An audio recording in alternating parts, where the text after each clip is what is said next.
Good morning and welcome to this week's virtual assembly. It's wonderful to be with you again and to share some updates and some highlights with you. I hope you had a good weekend. I hope that you enjoyed getting outside into the flurries of snow which we had, and looking out my window here, we have still got some flakes falling. Although there's not a lot settling, not really enough to make a snowman. But some of you may prove me wrong. You may have shoveled it up and scooped it up to a point where you were able to craft and form a small snowman. If you do, please share them with me. I'd love to see your efforts. And over the coming maybe hours, maybe a day or two where we get a little bit more, you can share those with me. But in our garden, we had enough to form a few mediocre sized snowballs, and that was about it. But it's still, we got out there and we ran around in the snow for a bit, which is what it's all about. Talking of snowy scenes, I wanted to start with this book, one of my favourites, both as a book and then also as television and film adaptations as well. Written by C.S. Lewis, The Chronicles of Narnia, The Lion, the Witch and the Wardrobe. Often this is the one which people will read. It's actually book 2 of 7 in the series. There are others, and I recommend that you have a good read of these and try some of the others as well. There's lots for you to look at. So should we start with chapter 1? Why not? Lucy looks into a wardrobe. Once there were 4 children, whose names were Peter, Susan, Edmund and Lucy. This story is about something that happened to them when they were sent away from London during the war because of the air raids. They were sent to the house of an old professor who lived in the heart of the country, 10 miles from the nearest railway station and 2 miles from the nearest post office. He had no wife, and he lived in a very large house with a housekeeper called Mrs. Macready and 3 servants. Their names were Ivy, Margaret and Becky, but they do not come into the story very much. He himself was a very old man with shaggy white hair which grew over most of his face as well as on his head, and they liked him almost at once. But on the first evening when he came out to meet them at the front door, he was so odd-looking that Lucy, who was the youngest, was a little afraid of him, and Edmund, who was the next youngest, wanted to laugh and had to keep on pretending he was blowing his nose to hide it. As soon as they had said good night to the professor and gone upstairs, on the first night, the boys came into the girls' room and they all talked it over. "We've fallen on our feet, and no mistake," said Peter.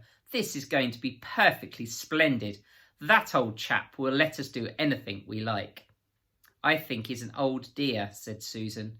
"Oh, come off it," said Edmund, who was tired and pretending not to be tired, which always made him bad-tempered. "Don't go on talking like that." "Like what?" said Susan. "And anyway, it's time you were in bed." "Trying to talk like mother," said Edmund. "And who are you to say when I'm going to bed? Go to bed yourself." "Hadn't we all better go to bed?" said Lucy. "There's sure to be a row if we're heard talking here." "No, there won't," said Peter. "I tell you, this is the sort of house where no one's going to mind what we do. Anyway, they won't hear us. It's about 10 minutes' walk from here down to the dining room, and any amount of stairs and passages in between." "What's that noise?" said Lucy suddenly. It was a far larger house than she had ever been in before, and the thought of all those long passages and rows of doors leading into empty rooms was beginning to make her feel a little creepy. "It's only a bird, silly," said Edmund. "It's an owl," said Peter. "This is going to be a wonderful place for birds. I shall go to bed now. I say, let's go and explore tomorrow. You might find anything in a place like this. Did you see those mountains as we came along? And the woods? There might be eagles. There might be stags. There'll be hawks." "Badgers," said Lucy. "Foxes," said Edmund.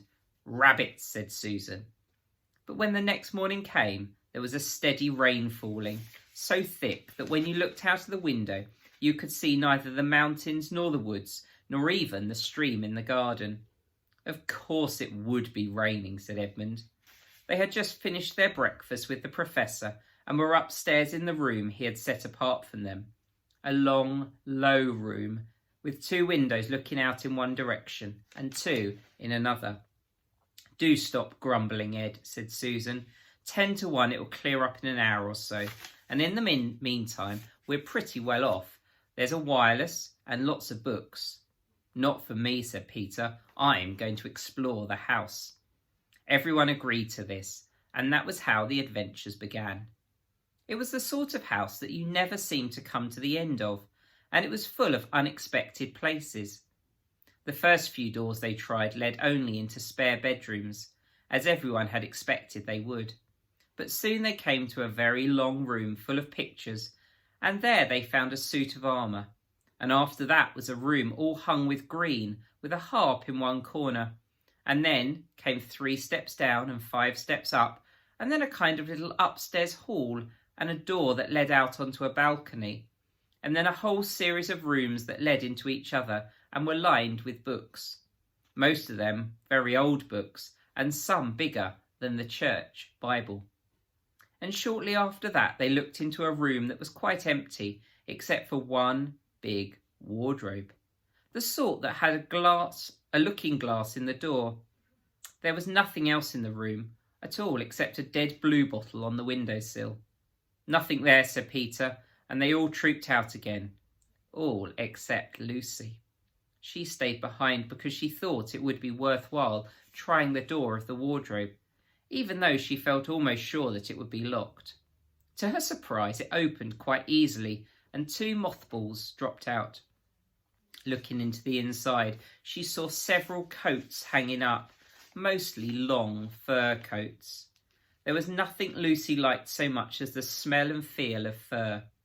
She immediately stepped into the wardrobe and got in among the coats, rubbed her face against them, leaving the door open, of course, because she knew that it is very foolish to shut oneself into any wardrobe. Soon she went further in and found there was a second row of coats hanging up behind the first one. It was almost quite dark in there, and she kept her arms stretched out in front of her so as not to bump her face into the back of the wardrobe. She took a step further in, then 2 or 3 steps, always expecting to feel woodwork against the tips of her fingers, but she could not feel it. "This must be a simply enormous wardrobe," thought Lucy, going still further in and pushing the soft folds of the coats aside to make room for her. Then she noticed there was something crunching under her feet. "I wonder, is that more mothballs?" she thought, stooping down to feel it with her hand. But instead of feeling the hard, smooth wood of the floor of the wardrobe, she felt something soft and powdery and extremely cold. "This is very queer," she said, and went on a step or 2 further. Next moment, she found that what was rubbing against her face and hands was no longer soft fur, but something hard and rough and even prickly. "Why, it's just like branches of trees," exclaimed Lucy. And then she saw that there was a light ahead of her, not a few inches away from where the back of the wardrobe ought to have been, but a long, long way off. Something cold and soft was falling on her. A moment later she found that she was standing in the middle of a wood at night time, with snow under her feet and snowflakes falling through the air. Lucy felt a little frightened, but she felt very inquisitive and excited as well. She looked back over her shoulder, and there, between the dark tree trunks, she could still see the open doorway of the wardrobe, and even catch a glimpse of the empty room from which she had set out. She had, of course, left the door open, for she knew that it is a very silly thing to shut oneself into a wardrobe. It still seemed to be daylight there. "I can always get back if anything goes wrong," thought Lucy. She began to walk forward, crunch, crunch, over the snow and through the wood towards the other light. In about 10 minutes she reached it and found it was a lamp post. As she stood looking at it, wondering why there was a lamp post in the middle of a wood, and wondering what to do next, she heard a pitter-patter of feet coming towards her, and soon after that a very strange person stepped out from among the trees into the light of the lamp-post. He was only a little taller than Lucy herself, and he carried over his head an umbrella, white with snow. From the waist upwards he was like a man, but his legs were shaped like a goat's. The hair on them was glossy black, and instead of feet he had goat's hooves. He also had a tail, but Lucy did not notice this at first, because it was neatly caught up over the arm that held the umbrella so as to keep it from trailing into the snow. He had a red woolen muffler round his neck, and his skin was rather reddish too. He had a strange but pleasant little face, with a short pointed beard and curly hair, and out of the hair there stuck 2 horns, one on each side of his forehead. One of his hands, as I have said, held the umbrella. In the other arm he carried several brown paper parcels. What with the parcels and the snow, it looked just as if he had been doing his Christmas shopping. He was a faun, and when he saw Lucy he gave such a start of surprise that he dropped all of his parcels. "Goodness gracious me!" exclaimed the faun. Chapter 2. So we'll stop there. And do you know what? I loved reading that. So I think I might read chapter 2 tomorrow and share that with you then. So if you can't wait for that, you can, I'm sure, at home find a copy of that. If not, they're available to buy online or they'll be in the library.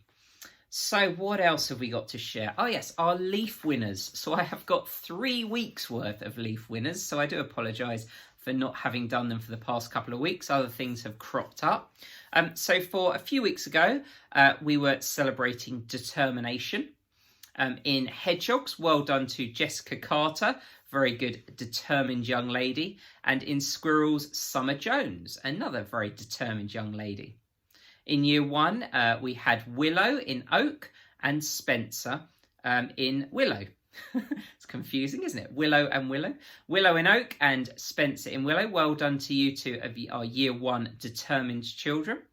Year 2, we had Bella and Tom. Year 3, Harry and Maddie. Year 4, in Maple, we had Harry, another Harry, and Rowan was Chloe. Year 5, we had Georgie, and Sycamore, we had Sophie. And in Ash, we had Ben, and Redwood, we had Toby. So the Curry boys in year 6. All of those children very determined and were therefore awarded the leaves a couple of weeks ago from their teachers. We then had the final round of children demonstrating determination. That was Friday the 29th of January. So in reception, well done to Olivia and Benji. In year 1, Logan and Emery. Well done, boys. Year 2, we had Joshua and Alfie. Year 3, Noah and William. Well done. Year 4, Rose and Connor. Year 5, Abigail and Omar. And in year 6, Lulu and Lexi. So lots of boys and girls there who demonstrated determination a couple of weeks back. And then last Friday in February, we moved into a new value, self-discipline. And so we had Clem and Sam. They were showing very good self-discipline in reception. In year 1, Evie and Summer. Year 2, Maria and Molly. Year 3, Natalie and Freddie. Year 4, Kerry and Olivia. Well done to our year 5 winners, Tom and Logan. And then year 6, children for being self-disciplined, Katie and Eleanor. So there we have lots of our leaf winners for the past few weeks. Well done to all of you. Very good and well-deserved winners. And keep it up, and let's see this coming Friday who our staff at school and those supporting remote learning at home will be choosing and selecting to be demonstrating self-discipline, our value for February. Winter Games. It is week 2 of our Sussex Winter Games. Hopefully some of you had a go at last week's challenges. They're all based around Winter Games, the Winter Olympics, and give you a chance to demonstrate some of those skills. You can do them in your home, in the garden, wherever you feel most comfortable having a go at those. They only require resources that you would have in your house. And yeah, lots there for you to get involved with. Make sure you get your entries put onto the Sussex Games website, because then they come together and support our school in trying to achieve the very best scores we can. So this week there are 4 new challenges. They are the Bob Run challenges, and they're all about transferring your weight from one side to the other, getting a good start, just as we would if we were on a bobsled team. Some of you will be thinking of Cool Runnings, the great film there with the Jamaican bobsleigh team, when I talk about that. So there's a great film, something to watch whilst the snow's coming down. So get involved, have a go at that for week 2 of the Winter Games. Start the week singing. So every Monday morning, 10 o'clock in the morning, we are joined by one of our Sussex musicians, and she will be taking us through some singing activities and some games, and the opportunity to sing alongside lots of other children on Zoom. I sent the information out about that on Friday in my head teacher update, so do have a look, do get involved. It's all free, and we have a lot of time and respect for Emily, who runs that. We think she's great, and I'm sure that many of you will be having some good times with that. Make sure you let us know how you get on. Thank you to Miss Rogers for highlighting that with us. So anything you want to share with Miss Rogers, you can either email her or email into the school office, and we'll pass that on to her. Tomorrow, Tuesday the 9th of February, is Safer Internet Day. Once a year, we have a day that's dedicated across the country to ensuring that we have regular updates and training, and just that knowledge of how we can maintain safety online. This year, the theme and the topic is trust. The question is, can we trust everything that we see online on the internet? And that goes further and thinks about, can we trust everyone that we see? Often when we're face-to-face in conversations, we know who we're talking to because we can see them. But now, more than ever, we're communicating with people that we might not be face-to-face with. We might be emailing them or typing to them. And it's really important that we know that they are who we believe they are and who they say they are. So there'll be a couple of links coming out to you on Seesaw and also via the emails for some virtual assemblies to watch tomorrow. They've been put together by the NSPCC and other organisations, just to give you some ideas about the internet. First of all, it's a great tool, a great resource. We couldn't in school do our jobs without it. It would, in terms of your learning, it's a really valuable resource, but there is some safety messages there for you to consider and think about, particularly when we're communicating with other people and researching ideas as to what can we trust. You might have come across things like fake news, things which might have been shared with us that once were maybe similar to April Fool's Days, where we were told things and we believed them. Should we do? Or are they there to misinform us and not give us all the information, or not quite the right information? So it's always good that we double check that, and we look at it and give it a thought of our own, and not just think straight away, oh, that must be true, because it isn't always. So, Safer Internet Day tomorrow. There's some activities that your teachers will be sharing with you. Thank you to Miss Ward for putting those together and sharing them with the other staff. And yeah, do have a look and see how you get on. So well done to everyone. Hopefully you enjoyed story time. We'll see if we can get chapter 2 to you tomorrow. Do have a great day. Keep yourselves safe. Keep yourselves warm. Don't forget to do all of those great things inside with your families. And if you do go out and about, be careful of the icy patches, but it's good to get some fresh air as well. So we definitely support that and encourage that where possible. Have a wonderful day. Have a great week. Take care. All the best, and speak to you soon. Bye for now.